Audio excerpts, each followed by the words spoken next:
तीसरा टॉपिक है निष्क्रमण। पापी मार के साथ आज जैसा युद्ध करना पड़ा वैसा कभी नहीं करना पड़ा और शायद ना कभी करना पड़ेगा। राहुल और राहुल माता माता पिता आदि के प्रेम आकर्षण पर कैसे विजय पाऊंगा, इस भय से चोरी से घर छोड़ा। घर छोड़ते समय ऐसा मालूम हुआ कि एक प्रसाद पर से अथाह समुद्र में कूद रहा हूँ। ओह, प्रेम का बंधन भी कितना प्रबल होता है। आधी रात को घर से निकलते समय भी यह इच्छा हुई कि एक बार राहुल और राहुल माता को देखता चलूं। दहली पर खड़े होकर मैंने दोनों को देखा। सोचा पुत्र का चुम्बन लूंगा, पर देवी के जाग जाने के डर से ऐसा ना कर सका। इस अवसर का लाभ पापी मार ने खूब उठाया। वह बोला, सिद्धार्थ, तुम यह क्या पागलपन कर रहे हो? अनुरक्ता पत्नी पर भी तुम्हें दया नहीं है? वह तुम्हारी अर्धांगिनी है। आधे अंग को छोड़कर जाने का तुम्हें कोई हक नहीं है। मैंने कहा, मैं जगत के लिए पूरे अंग का उत्सर्ग कर रहा हूँ, तब आधे अंग का उत्सर्ग हो ही जाएगा। मार पापी, यदि ऐसा है तो पत्नी को भी साथ ले जाओ। मैं जिस अंग का जिस जगह जैसा उपयोग हो सकता है उसका उसी तरह उपयोग करना चाहिए। साधना के लिए मेरे पुरुष अंग की ही उपयोगिता है। सिद्ध बुद्ध होने पर, स्थान जमा लेने पर मैं पत्नी और पुत्र को भी लेने आऊँगा, अथवा अगर पत्नी की उपयोगिता घर में ही अधिक होगी तो यहीं रहने दूंगा। पापी मार, क्या पत्नी साधना नहीं कर सकती? सिद्धार्थ, क्या तुम यह समझते हो कि सारा श्रेय पुरुषों के हाथ में है? नारी क्या बिल्कुल अबला है? यदि ऐसा है तो तुम जगत की सेवा नहीं कर सकते। मैं छलने के लिए ज्ञानियों सरीखी बातें करने वाले मार पापी, मैं तुझे पहचानता हूँ। तू मुझे साधना से रोकना चाहता है, पर मैं तेरी बातें अच्छी तरह जानता हूँ। तू नारी का पक्ष क्या लेगा? विश्वहित का मार्ग मैं जानता हूँ। राहुल माता का त्याग मैं विश्वहित के लिए कर रहा हूँ। नारी भी साधना कर सकती है, राहुल माता भी साधना करेगी। मनुष्य निर्माण का कार्य भी साधना है, जो कि नारी करती है, उसे वही करने देना चाहता हूँ। जैसे चलने के लिए एक पैर आगे बढ़ाया जाता है, दूसरा पैर जमा रहता है, दोनों पैरों को एक साथ नहीं बढ़ाया जाता, उसी प्रकार मैं आगे बढ़ रहा हूँ। जब तक एक पैर आगे जम ना जाए तब तक दूसरा पैर पीछे ही जमा रहेगा। पापी मार, फिर भी मैं कहता हूँ सिद्धार्थ, जन सेवा करने के जो साधन तुम घर में पा सकोगे वह वन में नहीं पा सकोगे। मैं, अरे पापी, घर में मैं 4 आदमियों को कुछ दे सकूंगा, पर गृह त्यागी बनकर जगत को दे सकूंगा। पार पापी फिर हारकर भाग गया, पर भागकर भी वह कितना सताता रहा, इसे कभी न भूलूंगा। श्रेय में भी कितने विघ्न आते हैं, शत्रु की अपेक्षा मित्र ही अधिक बाधक हो जाते हैं। रात भर कंथक राजकुमार सिद्धार्थ के प्रधान घोड़ी का नाम की पीठ पर चढ़कर जब मैं अनुमा नदी के तट तक आया, एक ही रात में 3 राज्यों की सीमाएं पार की, इसीलिए कंथक के प्राण निकल गए। तब छंदक खेद खिन्न होकर आंसू बहाने लगा, और जब मैंने प्रव्रजित होने की बात कही तब तो चिल्ला चिल्ला कर रोने लगा। बोला, मैं भी दीक्षित होऊंगा। उस बेचारे को क्या मालूम कि मैं कैसे बीहड़ वन में प्रवेश कर रहा हूँ, जहाँ पथ का पता ही नहीं लगने पाता, न दिशा का भी ज्ञान होने पाता है। वह तो सिर के बाल भी नहीं काटने देता था। बोला, छुरा ही नहीं है। तब मैंने तलवार से ही अपने बाल काट डाले। जमीन में पड़े हुए मेरे बालों को देखकर वह कितना रोया, मानो कोई माँ अपने मृत शिशु को देखकर रो रही हो। मुझे उसका मुंह देखकर दया आ रही थी, और यह मार पापी कुछ शोक भी पैदा कर देता था, पर मैंने किसी तरह अपने आंसुओं को रोक ही लिया। मार पापी भाग गया, छंदक को लौटा दिया। कल तक मैं राजकुमार था, आज अनिर्दिष्ट पथ भिक्षुक हूँ। अपने को मिट्टी में मिला दिया है, देखूं अंकुर कब निकलता है। चौथा टॉपिक, उपेक्षा विजय। मनुष्य वास्तव में अभी पशु है। वह पशु बल के आगे झुकता है। त्याग, तप और सेवा का उसके सामने कुछ मूल्य नहीं। अगर मैं तलवार उठाऊं, स्त्रियों को विधवा बनाना शुरू कर दूं, बच्चों के बाप छीन लूं, बुढ़ों के बच्चे छीन लूं, तो वे ही लोग मेरे सामने सिर झुकाएंगे, सोना चांदी हीरा मणिक आदि की भेंट चढ़ाएंगे, मुझे अपना रक्षक और अन्नदाता कहेंगे। जिनके बेटों को, भाइयों को और बापों को मैं तलवार के घाट उतारूंगा। और आज जब मैं समस्त राज वैभव त्याग कर बिल्कुल निरुपद्रव होकर सेवक बनकर जनता के सामने आया, तो मुझे जनता ने खाने को क्या दिया? वही दिया जो मेरे यहाँ जानवर भी नहीं खा सकते थे, जिसे देखकर आते तक मुंह से निकलना चाहती हैं।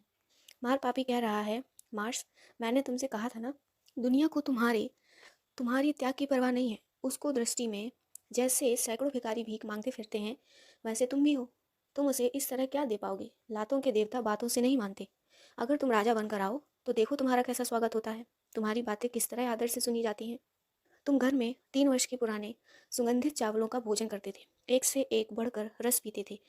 वह सब तुम्हें यहाँ भी मिलता अगर तुम राजा बनकर आते। आज तुम त्यागी बनकर आए, समझे होंगे अब मैं राजाओं से भी बड़ा हो गया, पर दुनिया ने तुम्हें क्या समझा? सिर्फ एक भिखारी। मार्श, भला चाहो तो अब भी लौट जाओ। मन में बैठा हुआ पापी मार मौके बेमौके ऐसी ही चोटें किया करता है, पर मुझे नहीं जीत पाता। पापी मार ने जब मुझे ऐसे ताने मारे तब मैंने उससे कहा, मूर्ख, तू त्याग के रहस्य को क्या जाने। दुनिया पशु बल के, वैभव के और अधिकार के आगे झुकती है, त्याग की, सेवा की कद्र नहीं करती। यह तो उसकी बीमारी है जिसे मैं दूर करना चाहता हूँ। वैद्य अगर रोगी के रोग से घबरा जाए तो वह उसकी चिकित्सा क्या करेगा। सन्निपात में रोगी वैद्य को गालियां भी देता है, लातें भी मारता है, पर वैद्य इन बातों का विचार नहीं करता, वह उसकी चिकित्सा करता है। मुझे उसकी चिकित्सा का विचार करना है। मूर्खता से किए गए अपमान या उपेक्षा पर ध्यान नहीं देना है। राजा बनकर मैं आदर पा सकता हूँ, पर सच्चा अनंत यश नहीं। वह यश जो अपने हृदय से निकलता है और जगत की परवाह नहीं करता। मेरी बातों से पापी निरुत्तर हो जाता है। 5वां टॉपिक है सत्य की खोज में। पीछे भी जाऊं कहाँ, आगे बढ़ना है कठिन। अंधकार घनघोर है, हुआ एक सा रात दिन। अभी तक सत्य नहीं पा सका। 5 वर्ष निकल गए, पर विश्व सेवा की कोई योजना न बन सकी। सोचा था कि प्रसिद्ध प्रसिद्ध आचार्यों के पास जाकर सत्य प्राप्त करूंगा, पर वहाँ कुछ ना पाया। जो कुछ पाया वह निसार था। अलार कलाम, उद्दक, रामपुत्र बड़े बड़े आचार्य हैं, पर योग ध्यान आदि के नाम पर कुछ मानसिक व्यायाम सिखाने के सिवाय उनके पास कुछ ना था। जगत को इस व्यायाम से क्या लाभ। मन को एक जगह स्थिर करने से वह पवित्र नहीं होता, शून्य बनाने से वह सुखी भी नहीं होता। यह सब बेकाक है, स्व पर वंचना है। उनने मुझे आचार्य बनने को कहा था, पर सत्य को पाए बिना आचार्य बनने से क्या लाभ। इसकी अपेक्षा राजा ही क्या बुरा था। कभी कभी चिंता होती है कि क्या मेरा जीवन व्यर्थ ही जाएगा। मैं कितनी समस्याएं तपस्याएं कर चुका हूँ, वृक्ष से वृक्ष आहार ग्रहण कर चुका हूँ, महीनों निराहार रह चुका हूँ, मुर्दे के समान स्थिर पड़ा रहा हूँ, पर सत्य नहीं मिला। लेकिन आश्चर्य तो यह है कि उसी समय दुनिया ने मुझे महान समझा। 5 भिक्षु मुझे महाज्ञानी समझकर वर्षों मेरी झाड़ू बरदारी करते रहे। दुनिया मुझे पूजने को आती रही, जबकि मैं दुनिया को कुछ नहीं देता था। दुनिया को यह एक बीमारी है कि वह निकम्मे लोगों को पूजती है। जो इसका पशु बल से दमन करता है, दुनिया पर बोझ डालता है, वही दुनिया का सम्राट है, संत है, योगी है। उन भिक्षुओं को देखो ना, जब तक मैं निकम्मा रहकर कष्ट सहन करता रहा, सब के सब दास दासी की तरह मेरी सेवा करते रहे। मैंने उन्हें कुछ नहीं दिया, पर संतुष्ट थे। और आज जब व्यर्थ का देह दंड छोड़कर मैंने उन्हें कुछ देना चाहा, समझाना चाहा, तब सबके सब भाग गए। यद्यपि मैंने अभी सत्य नहीं पाया है, पर अनेक आसक्तियों को पहचान गया हूँ और उनसे हट गया हूँ। अब मुझे सत्य के दर्शन होने में देर न लगेगी। पर मेरी इस उन्नति को उनने पतन समझा और भाग गए। अब साधारण जगत से क्या आशा की जाए। वास्तव में यह उनका पतन है, इसीलिए जहाँ वे गए हैं उसे मैं ऋषि पतन कहूँगा। दुनिया आज इसी पतन के मार्ग पर जा रही है। वह सत्य शिव सुंदर से डर कर भागती है और असत्य आज शिव असुंदर से डर कर भक्ति करती है। दुनिया मूर्ख है, समझ में नहीं आता कि इन पशुतुल्य मनुष्यों पर दया करूं या इन नरकीटों से घृणा। पापी मार कहता है, मार्श, दुनिया तुम्हें ना समझेगी। वह तुम्हारी दया के योग्य नहीं है, वह दंड के योग्य है। घर लौट चलो, राजदंड धारण करो, दुनिया के सिर पर सवार हो जाओ, दुनिया तुम्हें समझेगी। मैं कहता हूँ, पापी मार, तू मुझे क्या सिखाता है। दुनिया मुझे समझे या ना समझे, इसकी मुझे परवाह नहीं है। मैं असत्य का आश्रय लूँ और दुनिया मुझे समझे, इससे मुझे क्या लाभ। जो अपने को भी नहीं समझ पाया, उसको दुनिया ने समझ भी लिया तो उसे क्या लाभ है। सामने वह चट्टान पड़ी है, मैं उसे समझता हूँ तो उसे समझता है। जो यहाँ आते हैं सब उसे समझते हैं, पर इससे उसे क्या लाभ। वह अपने को तो समझती ही नहीं है। जिसे दुनिया समझे किंतु वह अपने को ना समझे, ऐसा पत्थर मैं नहीं बनना चाहता। मैं अपने को समझूंगा, दुनिया के समझने ना समझने की परवाह नहीं करूंगा। मेरी बातों से मार पापी भाग गया है, पर वह जहाँ चोट कर गया है वहाँ अब भी दर्द है। 6वां टॉपिक है सेवा का संकल्प। इन पिछली कई रात्रियों में बहुत विचार मग्न रहा। जिस सत्य को पाने के लिए घर द्वार छोड़ तपस्याएं की, उस सत्य के जब दर्शन हुए तब मैं चकित हो गया। उसके दर्शन से मेरा जीवन सफल हो गया। पर क्या जीवन की सफलता इतने में ही है। मैं सत्य के जब दर्शन पा जाऊं, उसके आनंद में जीवन भर मस्त रहूं और अविद्या में डूबी दुनिया को भूल जाऊं, तो क्या मेरा जीवन सफल होगा। क्या समाज के भीतर एक मनुष्य इतना ऊंचा रह सकता है कि जहाँ दुनिया की नज़र ही ना पहुँचे।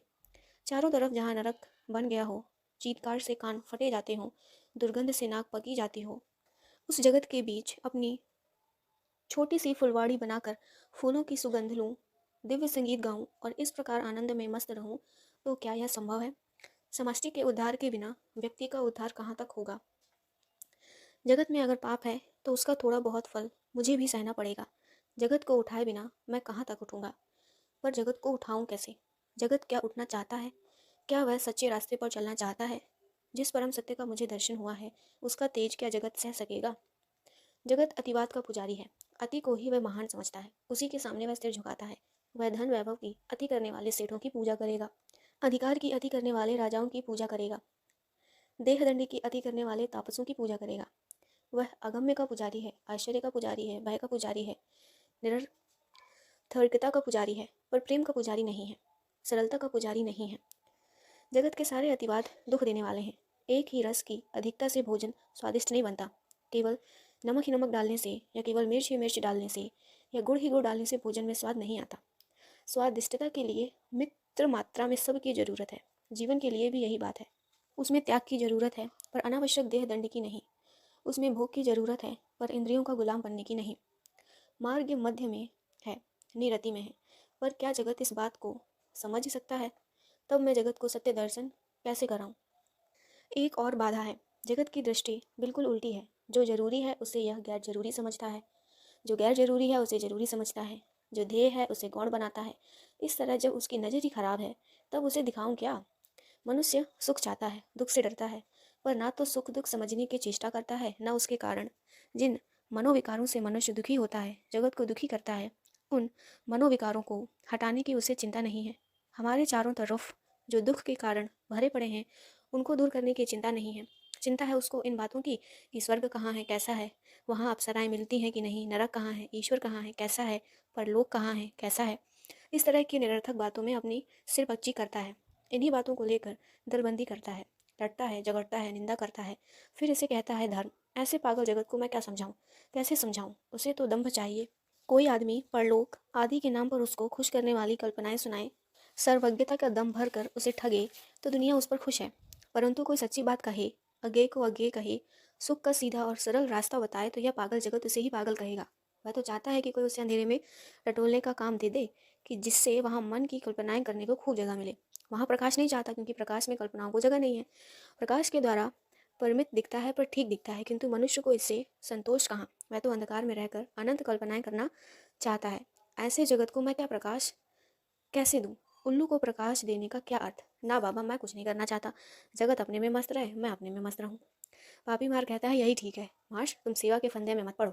तुम सत्य शिव देना चाहते हो, जगत सुंदर चाहता है। तुम सीधा मार्ग बताना चाहते हो, जगत कहता है सीधा तो मैं समझता हूँ, उसमें तुम्हारी क्या जरूरत? तुम जगत के काम के नहीं। मार्श, जब तुम देखोगे कि दुनिया में ठगों की ही जय है, तुम पर तो दुनिया हंसती ही है, उपेक्षा ही करती है, तब तुम खिन्न हो जाओगे। जहाँ असफलता निश्चित है, वहाँ जाना ही क्यों? तुमने सिद्धि पा ली, बस आनंद करो। जगत नरक के द्वार में जा रहा है तो जाने दो, वह तो जाएगा ही। तुम क्यों उसके लिए परेशान हो रहे हो? कीचड़ को दूध मलाई बनाने के लिए उसमें अपना दूध क्यों डाल रहे हो? पर इस पापी मार को हटाने के लिए मेरे अंत स्थल का ब्रह्मा, जो कि संपूर्ण सद्वृत्तियों का सभापति है, सदा जगदा रखता है। उसने मार पापी से कहा, धूर्त, दुनिया के धूर्तों की विजय होती है, तो क्या सब धूर्तों के सम्राट तेरी भी विजय होने दी जाए? जगत नहीं समझता तो क्या हुआ, कम से कम एक आदमी तो समझेगा। अगर बुद्ध ने एक आदमी का भी उद्धार कर दिया तो क्या हानि है? एक से दो तो हुए। फिर जो बुद्ध है, ज्ञानी है, जिन है, योगी है, उसे सफलता असफलता की क्या परवाह? असफलताएं उसे निराश और दुखी नहीं कर सकती। कर्म करना मनुष्य का स्वभाव है, वह कर्म किए बिना सुख से नहीं रह सकता। ऐसी जड़ता उसे पसंद नहीं है। इस प्रकार जब हर हालत में कर्म करना स्वाभाविक है, तब बुद्ध जन जागरण का काम क्यों ना करे? यह ब्रह्म अनुरोध ही मुझे ठीक मालूम होता है। मुझे निरपेक्ष सेवक बनना चाहिए। जगत पागल रोगी के समान है, जो अपने वैद्य को नहीं पहचानता। वह वैद्य को गाली देता है, सताता है, पर जो परोपकारी वैद्य है, वह इस दुर्व्यवहार की परवाह ना करके रोगी की चिकित्सा करता है। मैं भी जगत की चिकित्सा करूंगा। मेरे इस निरपेक्ष दृढ़ निश्चय से पापी मार फिर पराजित होकर भाग जाता है।